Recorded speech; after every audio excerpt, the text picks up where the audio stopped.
Here's what's real though. You walked in and you were like, hey, I don't even know how to explain this, but you didn't see this yesterday. You need to see it. Yes. Because it made you feel away. It was literal shock. Like, is this for real? Like, I was looking around, like, is there a candid camera around? Is like, this a joke, people? Right. What are you doing? What would you do on like? What would you do? Like, it just didn't really seem like a real situation of like this is real. Like, and honestly, I wasn't going to actually take. And as we get into the story, it'll make sense. But I wasn't going to actually walk away with this particular item. But I thought I had to because nobody would believe me. No one would believe you, and nobody would believe. Listen, so Matt was telling me this story about an experience he had when he went to a nearby place, and I was thinking to myself, this story is bogus. I don't believe it. And then he whipped out his phone, and you know what happens next? I almost passed out. Mm-hmm. He showed me the proof. So Matt, take us to the beginning. So it was a hot summer day in the city of Phoenix. It was a hot summer day. Right. Temperatures right about 150. Yeah, pretty much. It feels like. So I'm walking into this place, and we have a client that's in studio with us today, recording her podcast. Super exciting to welcome her. And her request was for a warm croissant. And so I went to a very large brand that happens to be near us by her request, and went into this location, and I requested a croissant. Now, apparently there was a conversation about a chocolate croissant, and they only make 2 a day because they don't sell them. And the one guy came and he wanted to have 3 croissants for his office, and they didn't have them because it had already sold the 2. So guys like, why do you only make 2? And he's like, well, because we never sell them, and so they just sit here, and so you either get it or you don't. That was his quote to Sweet Jesus. So that Sweet started Jesus. Out. Now, mind you, this location has it has 3 employees and 2 customers, including myself. So the one guy, they're arguing about the chocolate croissants. They weren't around. The other lady is trying to get her 5 dozen donuts, and they don't have enough donuts in there. And then I order this croissant. I make a request. Okay, wait, let's pause for a second. I need to do a recap because I have to make sure. Are we recording here? Okay, because this is, I need to pause because I could just visualize you for a second. I can actually just think to you. I know you. So I'm looking at you, looking at the guy like, what did you just say? Right. What did you just say? And then I know you going, okay, forget it. I know you. You went, I'm not doing it. Yep. I have to keep my mouth quiet. I'm going to just mind my business. I'm going to watch this and be in shock. And just I'm going to watch this and be in shock. Like, I'm telling you, I'm looking around like this has to be a TV show. Like, how do you tell somebody you either get it or you don't? You're like, so yeah. So I'm watching how the guy behind the camera. So they have one at the register, one making the coffee drinks, and then one making whatever the food item is. Now, the food item guy is having this argument over the chocolate croissants and that there is nothing in the back. The guy's like, you always have them. The guy's like, no, you missed it. We only have the 2. So I'm watching that. The other guy is now talking with the lady about the drink. And I'm watching the croissant sit there after it's been warmed, just sit on the counter. Just sit there. And I also, for myself, I ordered a breakfast taco thing that had eggs. So he made that first, and now my eggs are cold. And I'm see it sitting out there, and I'm like, Now the guy's moving at the pace of a snail. I think a sloth probably. I repeat, the guy is moving at the pace of a snail. Yeah, a sloth probably would have won and made my food and got it for me faster than this guy. He was very confused, just not even there at all. I was like, this has to be a joke. Like, I really am. I'm very confused because it's a large chain. Right. Where they're right on a very busy corner. So you have expectations. Exactly. This is why you walk inside, because you're like, I can trust this thing. I'm gonna give you some money. You guys hand me the stuff. You know their name, you know their product, and this is just a Matt, why are you reserving their name? Listen, Dunkin' Donuts, get your shit together. Listen, this is a serious conversation. Like, for real. And so I go through, and by this time I'm getting You're a little sick. I'm getting a little frustrated now. A little. It was entertaining. It was shocking. It was entertaining. I went through a range of emotions, You like did. a roller coaster. You did. A colossal. Think of colossus. That word has entered? Yes. Okay. It was a colossal range of emotions from to this is really happening to, oh, this is funny, to how's he going to handle this? Like I went through, and now I'm creating a story about the other guy that's arguing I'm about his sure. chocolate croissant. The other lady over there, she's just minding her sweet business and like, and I'm just like watching these people. So I finally get the food, and the last thing I said, can I get some butter for the croissant?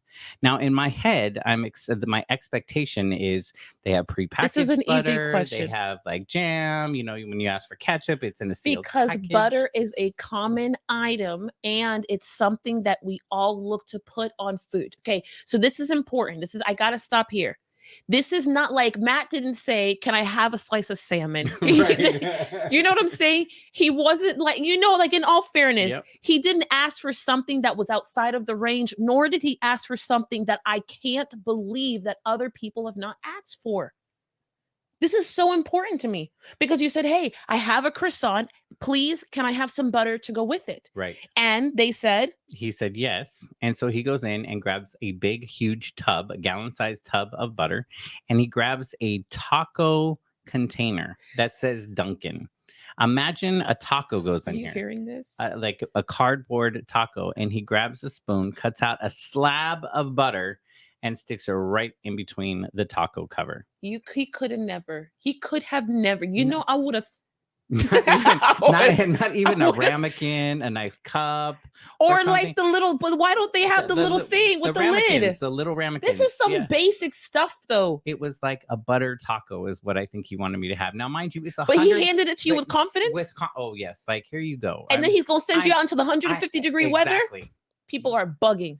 Like I looked at this and I was like, is this for real? Oh, you really are. You're serious. Really, and then he stood there and looked at you like, do you need something else? And I was very conflicted because part of me was like, this is the most ridiculous thing I've ever taken. That's insane.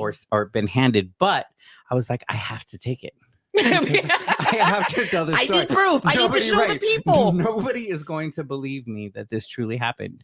And so I have, if you need butter, I have some in a taco container in the refrigerator because I was like, crazy. Let me break this down a little bit because there is a purpose to me going, we have to actually talk about this.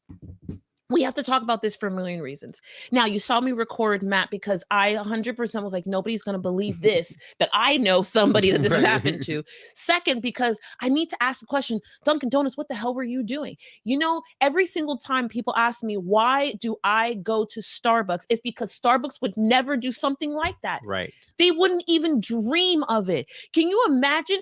This is the difference in brand, and the money is always in the details. The money is always in the details.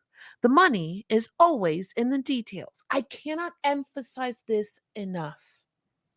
Our responsibility every single day, I want to make this about for the CEO or for the business owner, but let me just make it for the human. Your responsibility is to show up as the best version of yourself and to do the best. Whether the company even had anything for it, he knew that was a dumb idea. That's like half-ass shit right there. That's insane. Look at this. Can you see this? Look at this right now. That's insane. So we're looking at they have cups there. You know what I mean? Let's say he was like, yo, we don't even have anything for real. Like, in all honesty, if he was like, yo, we don't have nothing in here. We don't hand out butter. You being difficult, Matt, why you need to have butter. But the truth of the matter is that he could have put that shit in a cup. Right. They are the land of cups. He could have handed you the whole tub, the whole butter. I think it's insane. I think I probably would have felt better if he was like, you know what, I can't sell it, but I can sell you the tub of butter. That would have been better. The money is always in the details. Now, the magic is always in the details. The love, deepening your relationships is always in the details. Friendships is always in the details. Employer to employee is always in the details. Intimacy is always in the detail. Child to parent relationships, it's always in the details. Mm-hmm. Anything that anyone is doing, I don't care what it is. I don't care what role you want to take this to. The magic is always in the details. And because we miss details, or we miss the moments where we can apply the details, strengthen the details, paint the details, make the details more delicious, or simply take a little bit of time to think about what we're doing. Mm-hmm. Like just thinking about what you're doing.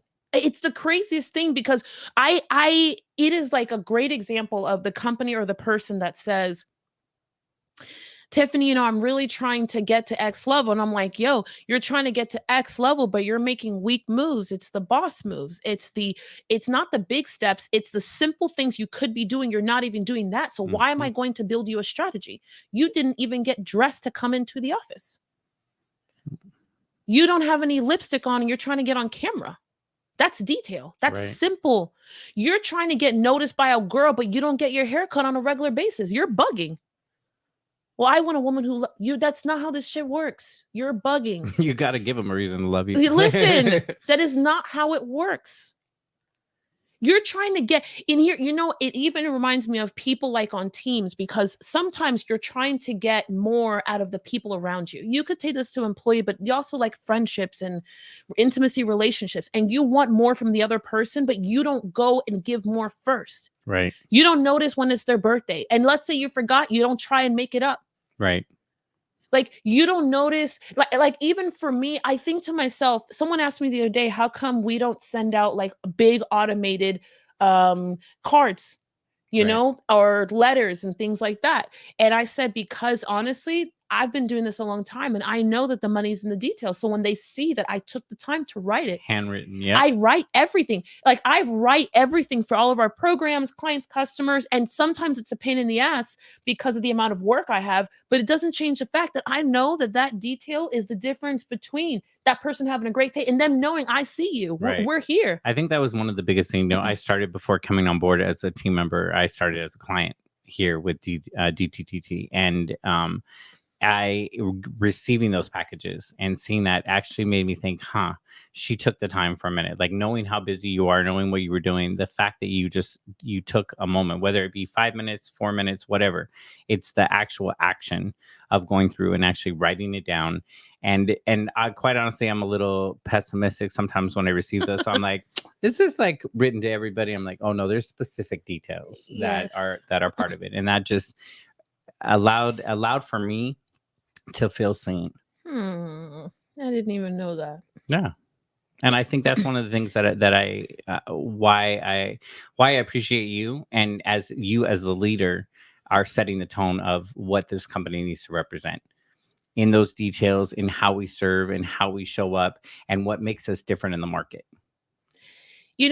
As you say that, the truth of the matter is that when I started doing that, I really felt alone in that journey because all of my peers, and especially even some people with big names, were like, oh, like literally, I can remember maybe 2016 or 17, listening to someone, and they said to me something that stuck with me. Tiffany, you just care too much. You just care too much.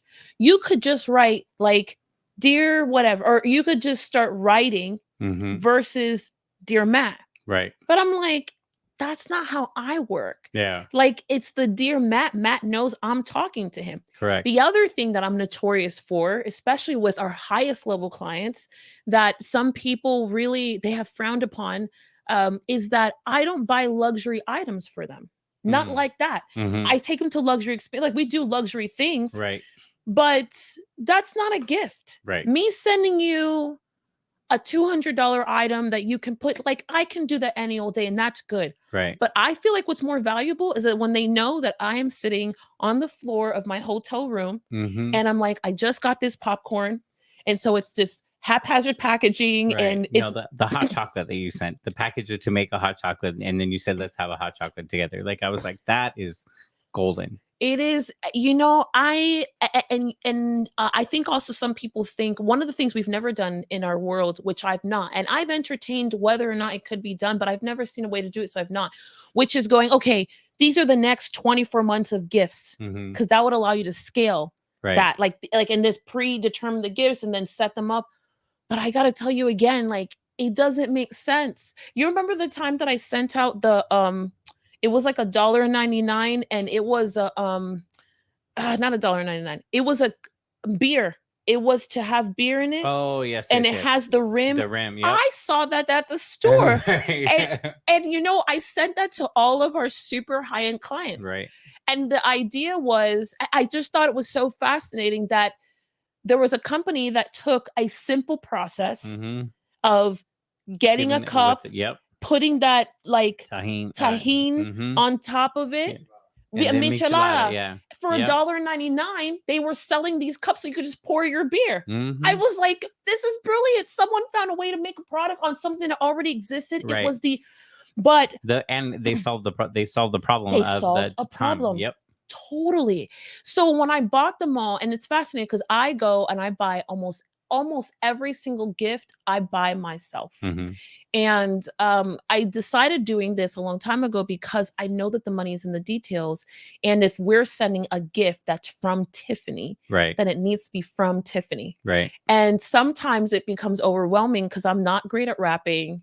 I am not creative. Like Right. I'm not gonna. I'd love to put all those details, but my details are on hearts on the boxes and smiley faces. I think what you also do is like there's an excitement and a like, oh, what's going to be in this package? For Like sure. knowing who you are and knowing when they come in, you see the box and you're like, oh, what's in here right For now? sure. I get that completely. And being in this industry where so many people they're bombarded with pieces of digital mail, hard mail. I remember actually one of the most unique introductions. I had somebody who was trying to get a hold of me for a while and they were in my email and for whatever reason we had never connected until I received a package from them. And it was a pretty big package and I opened it and I was like, who is this? And then I remembered the name. I remember seeing the name somewhere in my emails. And so I opened up the package and there's a shoe, one shoe. And I was like, why am I getting like This is good. one shoe and a note? And inside the shoe was the piece of paper or a note that said, I hope I have my foot in the door now. I would love to talk with you. I love that. And I was like, one, that's creepy. I don't know if this shoe has been worn, but two, I was like, okay, now you have my attention. And what do I have to do to get the other one so I have a matching pair? Like, was it a shoe you could wear? No. But that would have been good though. Yo, that would have been good. Right. If he had sent you one shoe, be like, I have the other one. I'll give it to you at the meeting. Right. Yo. That would have been dope. Yeah, we're doing that. Yep. But it was such a it stood out so much that I talked about it all day. You know how I am. Like when I get excited about something or it's unique, I gotta talk about it. For sure. And so I showed everybody in the office and showed our entire team and I was like, look, this is creepy, but this is a dope idea. It is very good. Mm-hmm. At the bottom, you have to do better. Stop, the idea of it's okay to be half-assed in some areas or to take the shortcut or Tiffany, that just takes too long or I don't have the time for it. You do. You are not busier than I am. The reality of the situation is that you have the time to pay attention to the details and to take 4 extra seconds and just think. And that little bit of thinking, like I have already told everybody why we cannot drink Dunkin' Donuts as a practice. And it's not because I am team Starbucks. I am team excellence. Mm-hmm. I am not team Starbucks. If I have to get a cup of coffee out in the world, I need it to be at my standard and my level. I don't know how else to explain that. Like I need, because the experience is everything. Truth be told, that Dunkin' Donuts stays empty. Yep. There is never a line. And they're in the best location ever. They should be. They're serving coffee. My favorite thing. I have been here for a year. I will never. I'm not saying Dunkin' Donuts doesn't produce valuable things. They actually have probably the best donut in the game. Krispy Kreme. Yeah. Well, it's for a chain. Right. For a chain. Let me just, for a chain. And they're the oldest kind of. I remember being a kid and seeing a Dunkin' Donuts. Maybe just it's time to Listen, all I know and what I'm saying is that the money is always in the details, and their half-ass approach is what leads me to this whole conversation. The last thing you want is people holding a whole podcast talking about you because you missed the mark that they're going to distribute into the world. Not because we're bad-mouthing a company, but because we are highlighting our experience. We are giving a review. And there's an expectation to do better. There's an expectation to do better. And butter that is being handed on a sheet of paper as a person walks out the store into 150-degree weather back to their office, you're crazy. There is no way that even makes any remote sense.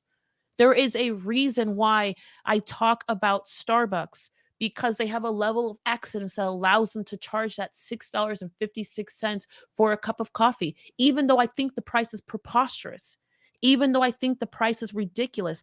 The experience of what happens from when I walk in to when I walk out is unparalleled. I remember being in Hong Kong with clients, and we had just landed, think we're 12 hours, in the plane Mhm. from LA. We get down in Hong Kong, and I am a little bit jarred because I've never taken clients like that myself Right. on that kind of a trip. And you can just imagine Nikki after Mhm. getting up, and everybody is like, so in my mind, I'm like, what can I do right now that's going to make everybody feel like settled? Comfortable. Yeah. Because we have to go from Hong Kong to Chiang Mai, Thailand, and we're there, and we have like a hour, maybe 2 hour delay or three. And all of a sudden I said, I bet you there's a Starbucks here. Mhm. It was a crazy feeling because I've never been to Hong Kong, but I was like, I bet you there's a Starbucks here. So said, so done. I take up my phone, Google, there's a Starbucks in the airport. The best part about it is we walk over to Collectively, and half of the stuff is in letters we don't understand. That's the Mhm. truth. And there are essence of an American Starbucks, but the truth is that the customer service inside there was exactly like the Mhm. US. The way they approached our conversation, Right. and it's not that they were babying us or any of the above. It was the same thing. It felt so good, especially because we were so far away, to have people just had to have us feel so connected to the brand Right. and to the details, even so much as I think they made the wrong thing for Nikki or it wasn't good. And they were like, oh, we'll make it for you again. Oh, Right. you want another one? Oh, such and such and such. Oh, you should get this. It was just such a great experience. And I think about it all the time because I walked away and I was like, this is why you choose a brand. Right. And I remember thinking to myself back then, like, this is exactly what I want to create. Is actually one of the moments when I was like, I wish that I had understood the power of paying attention to the details, brand, like just being consistent and being focused I on was it. just gonna say consistency. Knowing that It's consistency. you have an expectation of what you're going to receive and you get it no matter where you go. It's like McDonald's French fries. Like you Mm, can go anywhere in the world those things and are so good. and And I won't eat them, but they're so you know what good. you're going to get. God, they're Like so you can good. go into a country not know what any of the food is, but you find a McDonald's and if I get McDonald's French fries, it's going to taste the same no matter where you go. It's that consistency and that excellence that they have no matter what. And that's company culture. Correct. And that's what people depend on for sure. Hmm. 100%. So it's like, I think the idea here is do better, but do better in being consistent, Hmm. right? Do better in being consistent, do better in paying attention to the details, do better in your approach, do better and don't be half-assed. Do better because you can, moreover than just doing better because you should. Actually, you should be doing better because that's the standard. And that is 100% why the market will eventually leave you behind if you don't. And never get a customer a stick of butter in a taco Please don't cardboard. ever give a customer butter on cardboard or a sheet of paper because someone's going to talk shit about you for a really long time and it'll never go away. The end. I'm sending this to Dunkin' Donuts. You one time. have to. I'm going to. No, I'm gonna send this to Starbucks and say thank you for being you. You're bugging. I asked why I recorded it. Listen, Thank you for being you. And Starbucks is the one who took your radical crazy order the other day that our sound engineer Isai introduced to all of us that had 28 different ingredients. I can't deal with this. I can't wait till I talk about this list. I'm gonna bring it on camera. That's what's happening today. Yeah. Matt Gill, I want to thank you so much. Of course. I'm super grateful. I knew that there was an important lesson that we all needed. Mm-hmm. It really, actually, it made me think about our details. Yeah. Because every so often, before we actually close, let me just say this. Matt and I, actually our entire team, I think after, especially this year, like after the pandemic, every single thing that we do, we take at least 5 to 10 minutes to talk about how can we make it better. We literally do at least 5 to 10 minutes in that moment, not in a meeting 2 months from now or next month, because I don't believe that that's the way to create the kind of shift and change that you need. And sometimes it's uncomfortable for me to say, hey, can you hold on 10 minutes? Hey, can you wait? And because people have things that they need to do. But I know the importance of us asking the question, okay, great. The money's in the details. How can we do better? Even if it's something like, what kind of a snack should be here? What kind of bottles of water should be here? You know, like, what about that lighting? What if we had what about that music? What about that noise? Asking the questions and being committed to excellence, I feel like is a lifelong process. If you're going to build anything that is worthwhile, I don't care what it is, or if you're going to be part of anything that is worthwhile, because that guy is a reflection of the company, and the company is a reflection of the person they hired. Period. It's always in the details. Ask better questions. Do more, because that's the standard. And more importantly, don't hand anyone butter on a sheet of paper. The end. I hope that episode was amazing for you and you are closer to